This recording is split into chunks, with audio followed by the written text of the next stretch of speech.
Hello everyone, welcome to another Wellville Fair Dev Log. My name is Kevin. Really appreciate having you here. Alright, so I don't believe this area was in my last devlog, but this is the kitchen / dining area of the fun house. It's really turning into a house, but it's got lots of fun things inside of it. This will be where the player's first, kind of challenge kind of shows up. That's going to take them up to that little attic space above the kitchen and down to the basement. Right here we've got the elevator. I'm not 100% sure if I want to keep this or not. My idea was that the elevator would, stop once or twice going down, and then you'll have to fight some enemies, and then it'll start again. That kind of classic thing there. And that brings you into the basement. The basement is very dark, as you can see. It's got some nice moody lighting. I really like it. Let me know what you think in the comments. Yeah. I don't know what else to say about that. Obviously, you're going to hit this thing here. It's going to start a timer. And then you're going to have to make your way through this kind of challenge obstacle and get what you need for your first main challenge.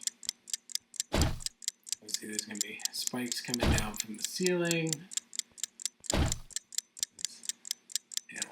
Some pretty slow platforms flying across. Kind of builds up a little anticipation.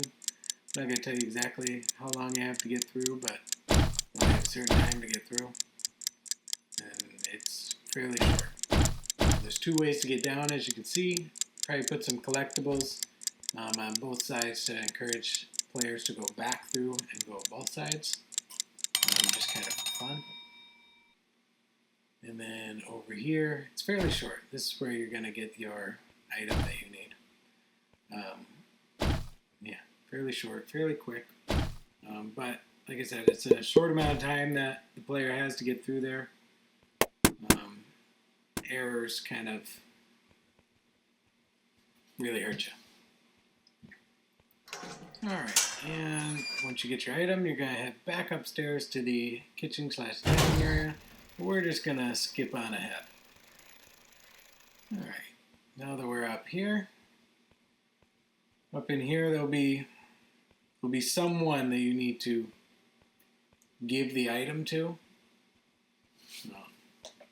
And then they will, in turn, give you another item, oddly enough. But that item will be a key that will get you into the next area. If you've seen some of my other videos, you know about some of the other areas that I'm just not showing in this video.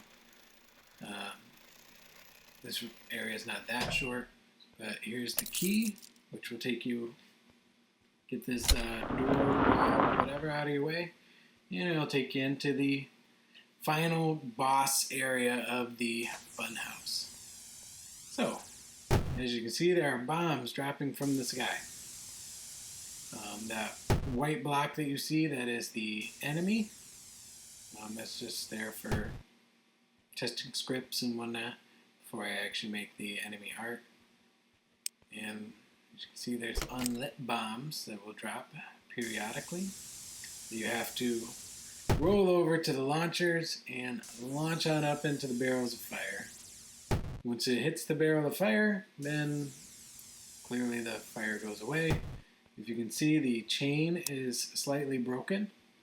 And then once you get both sides, the chain will break, the platform will fall, and you'll be able to hurt the boss. You gotta work on what to do when it goes back up, because it just kind of looks bad, the player falling like he does. So I'm figuring that out at the moment. I'm also figuring out how to not give the player a kind of a safe, an always safe zone, which is on top of the launchers there. I haven't quite figured that out yet, but thinking about taking that away. Or maybe I'll leave it and be nice to players. I don't know what's best. Clearly the bombs hurt you. They actually blow up in that whole square, so that way you can't easily escape it by jumping. Yeah, and then trying to implement different things to make it harder as you progress. As you may see, the spikes also hurt the player, so you don't want to be under there when it falls. That's kind of why I put the spikes there, just to encourage people to move. And then it pushes you out of there, so that way you don't get stuck. Because otherwise I found that you get stuck. But yeah, that's about it. That's all the changes that have really come and gone for Wellville Fair over the last few weeks. Yeah, I'd really love to hear your feedback. Leave comments. Let me know what you think about different things that you saw in this video. Let me know what you think about just the game in general. If you have any questions, please feel free to comment. I will respond. I will reply. Yeah. Please subscribe if you haven't already. Please follow along on any of the various social media platforms that I'm on. I'll leave links for those in the comments. I'll also leave links for the prototype in the comment, and where you could go ahead and wishlist. Wishlists are really, really helpful on Steam for me. They really let me know the most that people want to play. So, all right. Thank you and have a great day. Bye.